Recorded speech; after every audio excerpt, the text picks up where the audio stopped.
God of War is full of references, from the past adventures of the Ghost of Sparta to hints about the future of Kratos and his son. With God of War coming to PC, let's take a deeper look at all the Easter eggs and details that you might have missed in the adventures of Kratos and Atreus, or I should say, boy. I'm Caboose with the Leaderboard, and together we're going to go over some of the best kept secrets of God of War 2018.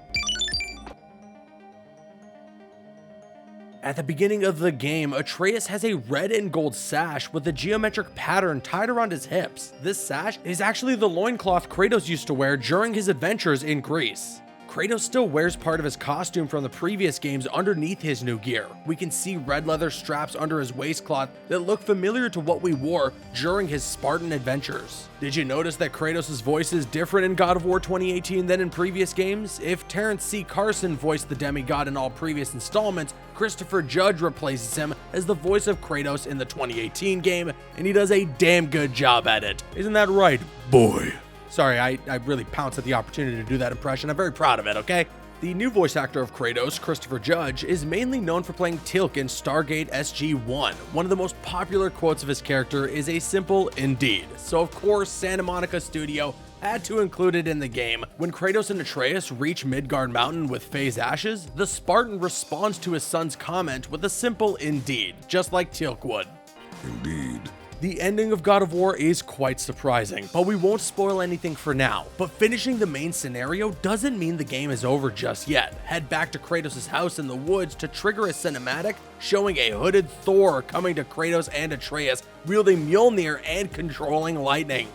By tweaking the game's camera to move around freely during cutscenes, Lance McDonald discovered a funny Easter egg in God of War. When Kratos fights Baldur for the first time at the beginning of the game, the demigod throws his opponent off a cliff. However, Baldur isn't dead when he falls off and doesn't seem to be happy Kratos defeated him. By following Baldur's fall with the camera, we can clearly see him giving two middle fingers. Do you remember the troll from God of War's reveal in E3 2016? A huge troll jumped out from under a bridge to battle Kratos and Atreus. In the actual game, no troll is hidden under that bridge.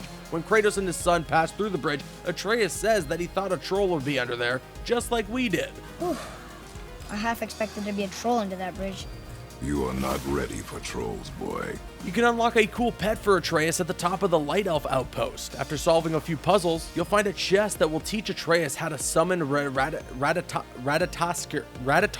a squirrel that can dig out health and rage stones. At some point during their adventures in Alfheim, Atreus needs to climb through a vent that looks very similar to the one the little sisters use in BioShock. There's a secret axe pommel hiding in God of War that you can acquire. Go to the top of Muspelheim Tower in the Lake of the Nine and stand in the middle of the large ring on the floor. In front of you, you should see the Temple of Tyr and some braziers you can light. Once you are there, stand in the very middle and pull out your axe looking forward. From there, look down, then straight in front of you, left, straight again, right, left, straight, down, right, left, and straight again.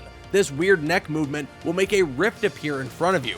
Reach inside of it to take out the God of War Forbidden Grip of Ages axe pommel. Just make sure you hear a bell dinging so that you are notified that you are doing the movements correctly. Kratos and Atreus find many treasures in Tyr's vault, with plenty of gold and various silverware. Among all of this is a vase featuring Kratos during his Spartan adventures, standing on a pile of bodies. The former ghost of Sparta quickly destroys this vase before Atreus can see it, and, well, Atreus sees it anyways, but you know. What'd you find? After beating the game, come back to Alfheim to trigger a discussion with Mimir. When approaching the temple where you retrieve the light, Mimir will explain the story of Freyr, the god of the Light Elves and brother of Freya, a possible hint to God of War Ragnarok maybe? Have you ever seen Kratos snap his fingers? Maybe it's a good thing, because Kratos can equip the Shattered Gauntlet of Ages, which suspiciously sounds like Thanos' Infinity Gauntlet. Just like in the Marvel Cinematic Universe, Kratos can collect 6 enchantments to power up this gauntlet. Luckily for Atreus, he doesn't need to sacrifice anyone to collect them. Instead, I need to sacrifice hours of my time and frustration trying to take down some Valkyries to get some of those enchantments. Another Marvel Easter egg comes up in Tyr's temple. Kratos and Atreus battle against 2 trolls. When the fight is over, Atreus says, puny trolls. It is a reference to the Avengers when Hulk beats up Loki and calls him a puny god. I have beaten bigger. Puny troll. Speaking of these trolls, their names are also an Easter egg. They are respectively called Grendel of the Frost and Grendel of the Ashes. In the Old English poem Beowulf, Grendel is a monster terrorizing Denmark until the hero Beowulf comes and defeats it. Kratos and Atreus stumble upon a loot lizard in the mountain that drops various loot once they manage to kill it. This monster is a reference to the crystal lizard from the Dark Souls games. Kratos and Boy meet Freya after almost killing a boar she claims is her best friend. After that meeting, come back to Freya's house instead of heading to the boat to learn that the boar's name is Hildisvini. That's a tough one, okay? Anyways, he comes from another realm and used to be able to take any form he wanted, but now he is stuck as a boar with only Freya left to watch over him. When Kratos defeats the Queen of the Valkyries, he learns that they used to have another powerful queen leading them. At the end of the game, when Kratos and Atreus return to Midgard, Mimir will tell them that Freya is looking for her warrior spirit and Valkyrie wings that were hidden by Odin, forecasting a future battle against Kratos in God of War Ragnarok. And if it's anywhere near as tough as any of the fights against the Valkyries in this game, well, I am certainly not looking forward to it. If you sell a Face of Magic artifact to Sindri and Brock, the vendors will display them on their shelves. There is a single time in God of War where the camera switches to a first-person view. An illusion shows Kratos and his father Zeus fighting, which is a reproduction of the final boss battle from God of War 3. The camera snaps into first person just like it did when Kratos fought against his father. Come on, we gotta go! Before the name of Atreus was revealed to the public, fans made speculation as to what the name was of this boy. One of the names that came up the most was Charlie, which God of War game director Cory Barlog found funny. Santa Monica Studio added an Easter egg about this in the game when Atreus refers to the giant turtle housing Freya as Charlie. Kratos doesn't really seem to like that name though. Before Mimir joins Kratos and Atreus on their journey, Kratos would tell stories to his son when they would sail on the boat. These stories are actually references to Kratos' own life. For example, the story of the horse wanting revenge is about Ares, while the story about the hare and the tortoise tells the fight between Kratos and Hermes. During the final battle against Baldur, Kratos says the cycle ends here. Did it sound familiar? It is the exact same line Zeus told Kratos when they fought in God of War 2, referencing the tendency gods have of killing their parents. The cycle ends here. Have you ever wondered what Atreus' tattoos mean? The boy has two tattoos, one on his hand and one on his neck. Both tattoos are Icelandic. The one on his hand translates to fast hand, which is pretty useful for an archer. The one on his neck means calm mind. The boat captain's key treasure map is a reference to the first God of War game. During one of his first adventures on PlayStation 2, Kratos fights against a Hydra who swallowed a boat captain and the key to his quarters. If God of War is filled with Easter eggs, one of them is a bit surprising for Kratos and his son. As they are making their way to a Hammer's Head segment, they need to solve a puzzle that involves the Four Seasons. Atreus says he knows the answer thanks to his mom, who sang a song about it when he was younger. Mimir also knows that song and begins singing when Kratos tells him to stop. The song Atreus and Mimir are referring to is You've Got a Friend in Me by Carole King. The lyrics winter, spring, summer, or fall are the answer to the riddle. Don't I know that one?